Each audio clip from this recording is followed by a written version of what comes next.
الحمد لله رب العالمين والصلاة والسلام على أشرف الأنبياء والمرسلين نبينا محمد وآله وصحبه أجمعين. أما بعد، مفتاح دار السعادة مؤلف ابن القیم ہماری تیسری مجلس جا رہی ہے.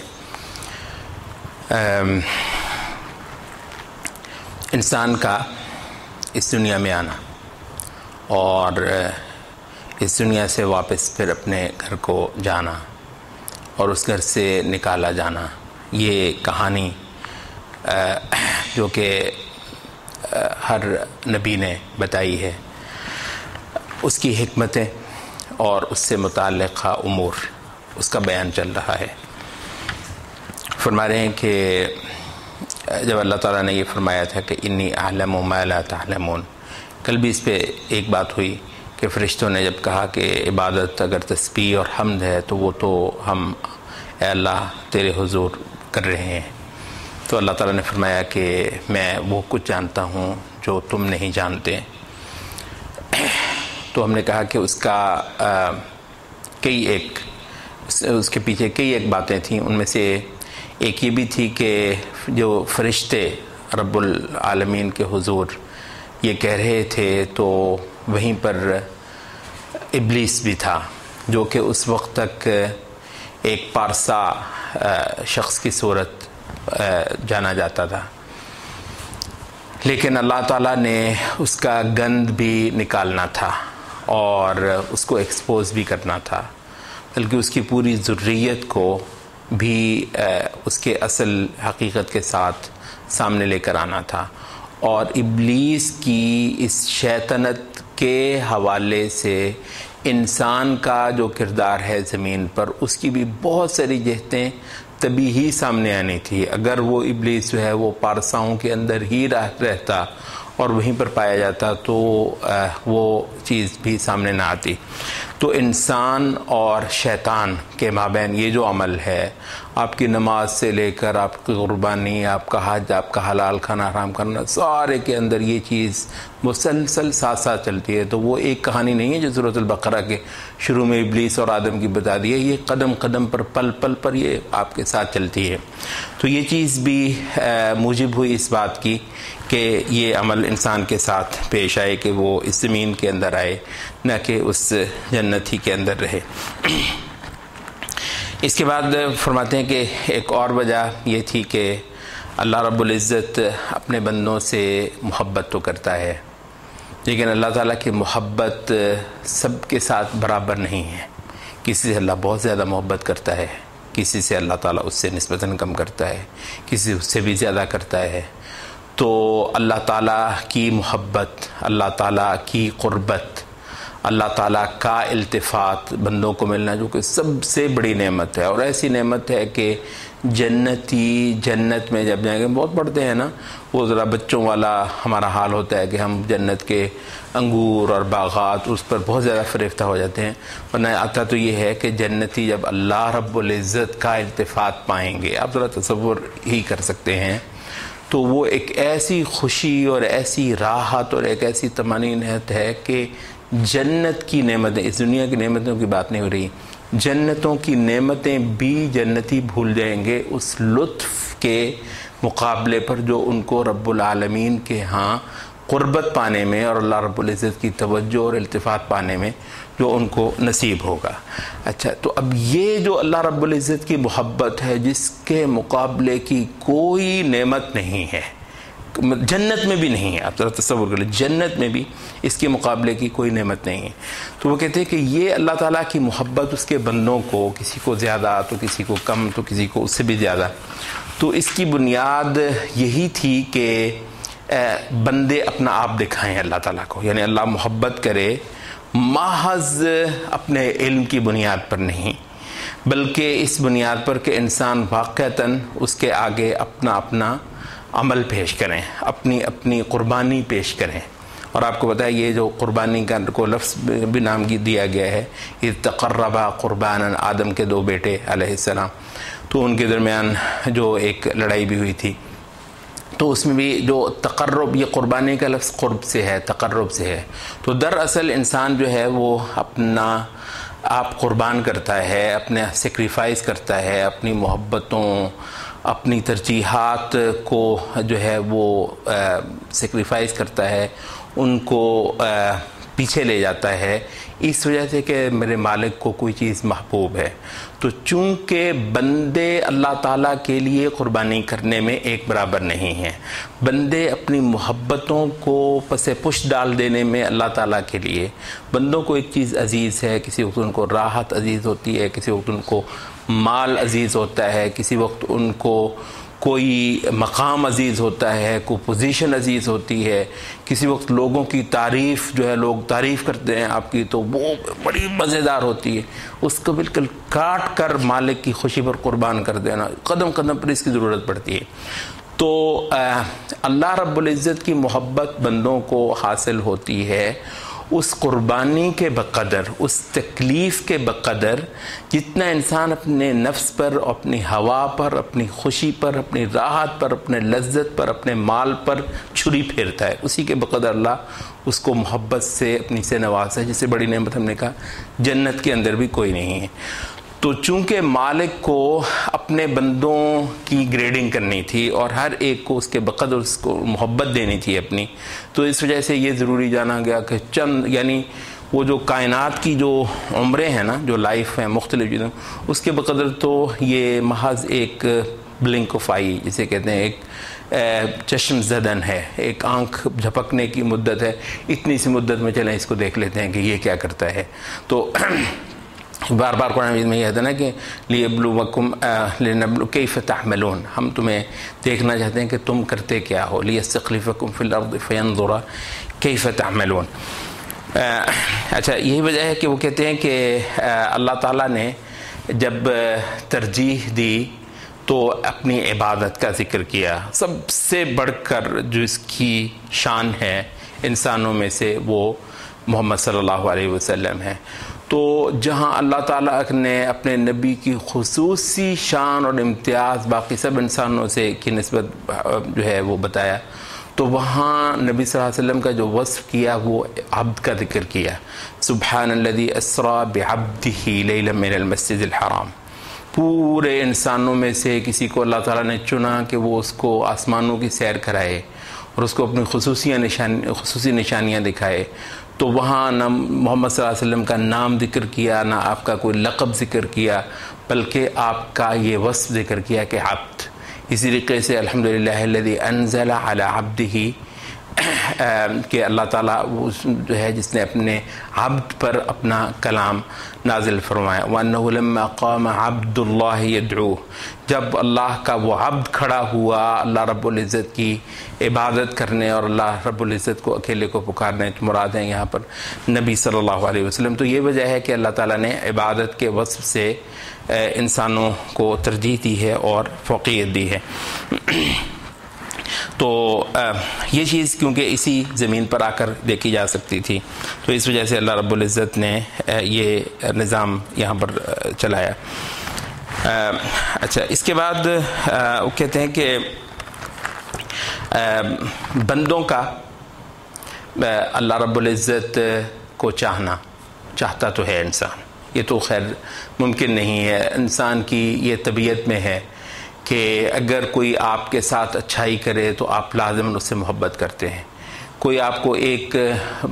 پیاس لگی ہو، ایک ٹھنڈے پانی کا گلاس بھی پکڑا دے، لازماً اس شکریہ ادا کرنے کو آپ کا جی چاہتا ہے اور لازماً اس کی طرف آپ محبت سے دیکھتے ہیں. حتیٰ کہ آپ نے دیکھا ہوگا بس اوقات جانور کے بولتا نہیں ہے جانور، لیکن اس کے اندر بھی آپ کو محسوس ہوتا ہے کہ جب آپ اس کو کچھ چیز دیتے ہیں تو وہ اپنی محبت سے ظاہر کرتا ہے. تو یہ ممنونیت تو انسان کے اندر ڈال دی گئی ہے. تو اگر کسی عام آدمی کے لیے، تو اگر وہ ہستی جس نے سب کچھ دیا ہے تو اس کے لیے محبت تو لازم ہے کہ انسانوں کے اندر پائی ہی جائے. لیکن کہتے ہیں کہ ایک محبت ہے کہ جو عافیت جنت میں مثلا انسان اللہ تعالیٰ سے محبت کرتا، مطلب کوئی مسئلہ ہی نہیں ہے، کوئی تکلیف ہی نہیں ہے، کوئی پریشانی ہی نہیں ہے، تو اس میں انسان اللہ تعالیٰ سے محبت کرتے تو یہ وہ محبت نہ ہوتی جو کہ یہ دکھوں میں پڑھ کر تکلیفوں میں پڑھ کر، اذیتوں میں پڑھ کر، یہاں جو ہے وہ قدم قدم پر آپ کو چھوڑنی پڑتی ہیں اپنی چیزیں، قدم قدم پر آپ کو اپنے حقوق سے دستبردار ہونا پڑتا ہے۔ تو وہ کہتے ہیں کہ عافیت کی محبت اور ہے، تو ایسے محبت کرنے والے کا تو یہ دنیا ذکر نہیں کرتی ہے۔ یہ جن کی بھی یہ جو محبت کی کہانیاں مشہور ہوئی ہیں دنیا میں، تو وہ کون لوگ ہیں؟ جنہوں نے کچھ تج دیا ہو، تو مطلب تو یوں ہی چلتا ہے۔ تو اللہ رب العزت کو بھی ایک ایسی ہی محبت جو ہے وہ مطلوب تھی کہ جو نری عافیت کی اور کھاتے پیتے انسانوں والی محبت نہ ہو۔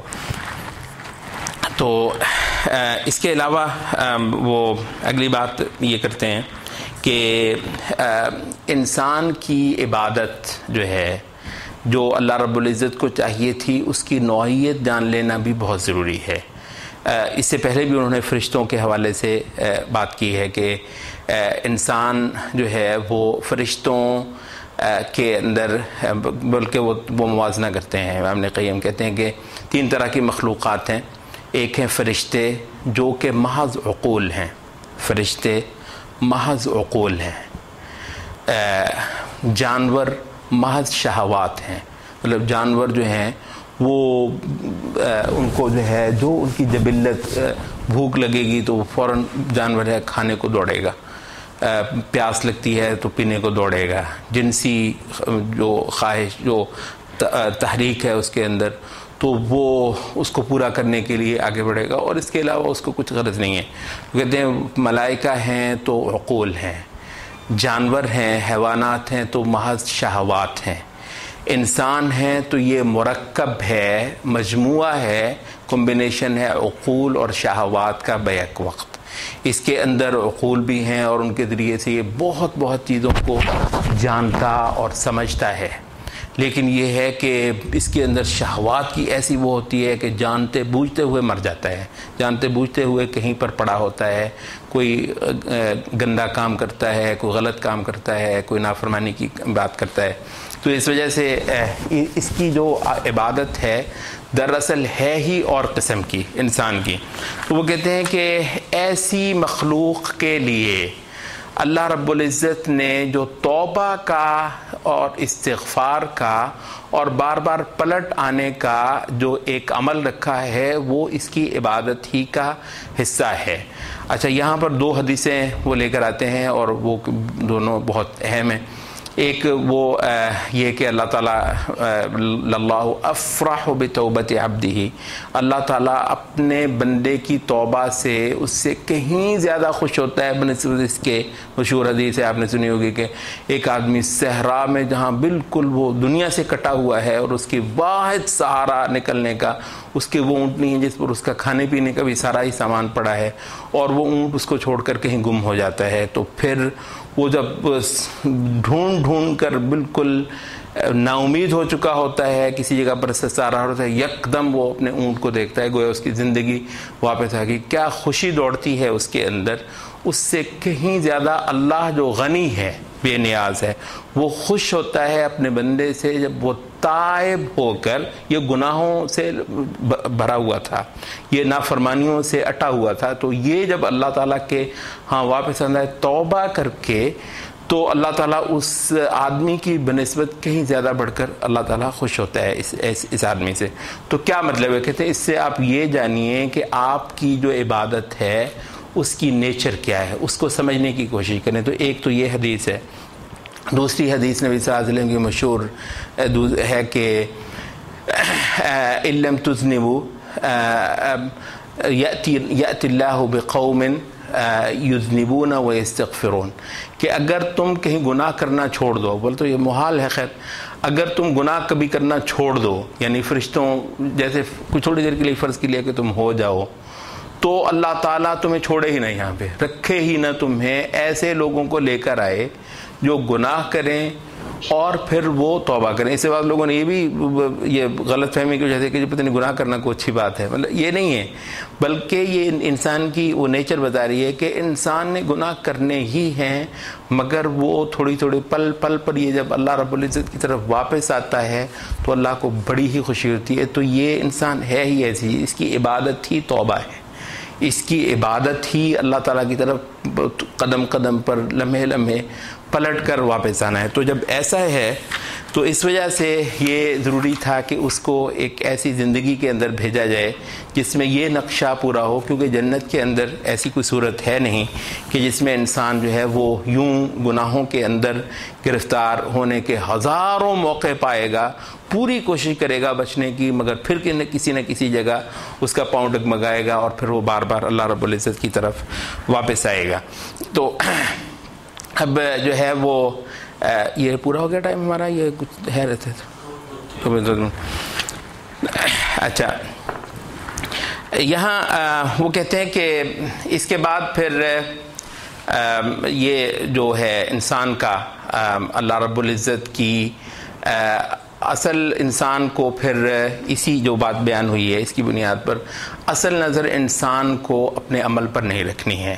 کیونکہ یہ مخلوق ایسی ہے ہی ایسی کہ سب سے بڑھ کر اس کی جو چیز پسند آتی ہے اللہ تعالیٰ کو وہ اس کی توبہ ہے، وہ اس کا رجوع کرنا ہے، وہ اس کی عاجزی، وہ اس کی انکساری ہے۔ تو اگر ایسا ہے تو پھر اس نے نظر جو ہے اپنے اعمال پر نہیں رکھنی، بلکہ نظر اللہ تعالیٰ کے فضل پر رکھنی ہے۔ یہ یہاں پر وہ جو نبی صلی اللہ علیہ وسلم کی مشہور حدیث ہے کہ آپ نے فرمایا کہ وَاعْلَمُوا أَنَّهُ لَن يَنْجُوَ أَحَدُكُمْ، کہ لن يدخل الجنة أحدكم بعمله، کوئی تم میں سے نجات نہیں پائے گا، جنت میں نہیں جائے گا اپنے عمل کے بل بوتے پر۔ قالوا بلى انت یا رسول اللہ، اللہ کے رسول آپ بھی؟ فرمایا کہ ہاں میں بھی، الا ان يتغمدنی اللہ برحمتہ، مگر یہ کہ اللہ تعالیٰ مجھے اپنی خاص وہ خود اپنی مہربانی سے اپنی رحمت کی لپیٹ میں لے لے تو میری بھی نجات ہوگی۔ اچھا، تو وہ کہتے ہیں کہ یہ ہے انسان کا ہمبل ہونا۔ آدم علیہ السلام کو جو چیز بچا گئی تو وہ آدم علیہ السلام کی یہی ندامت تھی، آدم علیہ السلام کا یہی انکساری تھی، اللہ کو بہت ہی پسند آئی ہے اور اللہ تعالیٰ نے آدم علیہ السلام کی مغفرت کر دی۔ اچھا، یہاں پر ایک نقطہ بھی امام ابن قیم اٹھاتے ہیں، وہ یہی، ایک تو یہ حدیث آپ نے سن لی جس میں یہ کہ لن ینجو احدکم بعملہ، اپنے عمل کے ساتھ، یہاں پر با آئی ہے بعملہ۔ کہتے ہیں دوسرے سے قرآن مجید میں آیات آتی ہیں اس مضمون کی، ایک نے کئی ساری ہیں کہ کلوا واشربوا ادخلوا الجنۃ بما کنتم تعملون، جنتیوں جنت میں داخل ہو جاؤ بما کنتم تعملون، اپنے ان اعمال کے بدلے جو تم کرتے تھے۔ تو یہاں قرآن مجید میں وہی با آئی ہے اعمال کے بدلے، جبکہ نبی صلی اللہ علیہ وسلم اس کی نفی فرما رہے ہیں۔ کہتے ہیں اس کا جواب علماء نے کئی طریقے سے دینے کی کوشش کی ہے۔ ایک تو سلف میں سے کسی نے یہ بھی کہا ہے کہ ینجون من النار بعفو اللہ، کہ دوزخ سے تو بچیں گے محض اللہ تعالیٰ کے معاف کرنے سے، ورنہ نہیں بچنے والے، کوئی بھی نہیں بچنے والا، تو اللہ تعالیٰ کی معافی سے تو نجات پائیں گے جہنم سے، بعفو اللہ و مغفرتہ۔ وَيَدْخُلُونَ الْجَنَّةَ بِفَضْلِهِ وَنِعْمَتِهِ، جنت میں جائیں گے اللہ تعالیٰ کے فضل اور نعمت کے سہارے پر۔ وَيَتَقَاسَمُونَ الْمَنَازِلَ بِأَعْمَالِهِمْ، ہاں جب جنت میں چلے جائیں گے تو اب سب ایک برابر تو نہیں، جنت میں کسی کو اوپر کی جگہ ملنی، کسی کو نیچے ملنی ہے،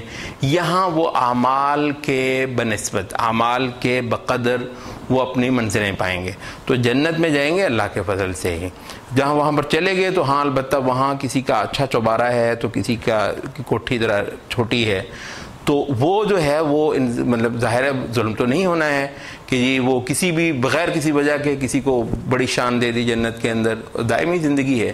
تو کسی کو چھوٹی دے دی، تو یہ البتہ اعمال کے دم سے۔ تو کہتے ہیں سلف میں سے کئی ایک کا یہ بھی قول ہے، لیکن کہتے ہیں اس سے زیادہ جو مضبوط بات ہے اور وہ بھی ملتی ہے سلف سے، تو وہ کہتے ہیں کہ وہ یہ ہے کہ عربی میں با جو ہے ایک سے زیادہ اغراض کے لیے استعمال ہوتی ہے۔ ایک ہوتی ہے با سببیہ، جیسے آپ کہتے ہیں کہ بھئی میں نے جو ہے وہ کتبت بالقلم، میں جو ہے وہ قلم کے ساتھ لکھتا ہوں۔ اچھا، ایک ہے با معاوضہ جو ہوتی ہے، با معاوضہ وہ ہوتی ہے کہ جیسے آپ کہتے ہیں اشتریت بکذا، میں نے فلاں اتنے پیسے کی وہ چیز لی، تو جو تو ہے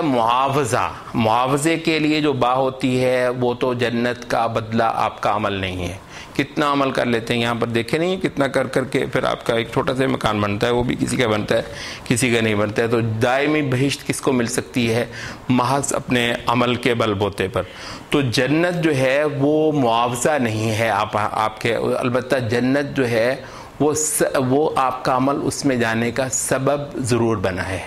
سبب جو ہے وہ ضرور بنا ہے. اسی کو سلف میں سے بعض لوگوں نے اس طرح بھی بیان کیا ہے, وہ کہتے ہیں کہ اصل تو یہ ہے کہ بادشاہ خوش ہو کر آپ کو کچھ دے, ٹھیک ہے,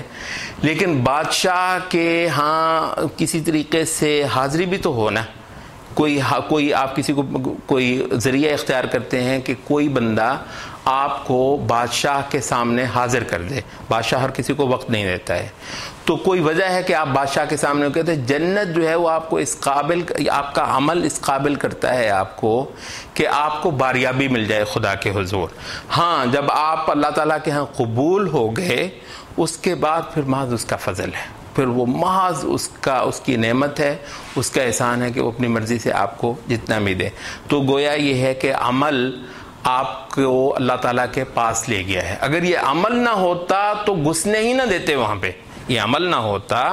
تو قریب بھی نہ پھٹکنے دیتے. جیسے بہت سارے جو ہے جہنمی وہ قریب بھی نہیں پھٹکیں گے, وجہ کیا تھی کہ ان کا عمل خراب تھا. تو اس وجہ سے عمل پر سہارا بھی نہیں ہے, مگر عمل پر محنت بھی اس وجہ سے ہے کہ یہ ذریعہ ہے میرے لیے مالک کے پاس جا کر اس کی توجہ اور اس کا التفات پانے کا اور اس کے دربار میں